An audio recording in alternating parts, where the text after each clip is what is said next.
香港立場新聞被控串謀發布煽動刊物案有裁決，兩名總編輯鍾沛權同林紹桐及其母公司罪名成立，下個月底判刑，係香港首宗有傳媒被裁定煽動罪成嘅案件。何永康報道。被告之一立場新聞前總編輯鍾沛權到區域法院聽取裁決，時任署任總編輯林紹桐因為患上重病獲准缺席。兩人被定罪後繼續獲准保釋，案件下個月26號判刑，控罪最高判監2年，而兩人早前已經還押近1年。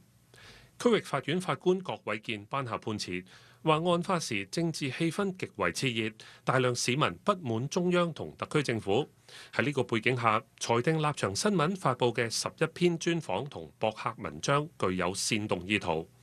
判詞話，立場新聞嘅政治理念係本土主義，喺反修例期間成為抹黑同中傷中央同特區政府嘅工具。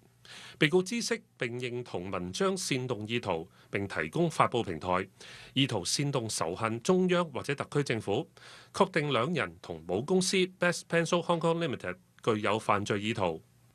香港警方回應裁決時話，判詞反映警方執法有理據及急切性，會同律政司商討跟進嗰11篇有煽動內容嘅文章。政務司司長陳國基話，特區政府尊重同重視新聞自由，記者按事實報導不會被限制新聞自由。歐盟對外事務部批評裁決係香港新聞自由收窄又一例證，預料香港將會進一步限制意見多元交流同資訊自由。國際人權組織人權觀察形容裁決為香港急劇惡化嘅基本人權再加上另一里程碑。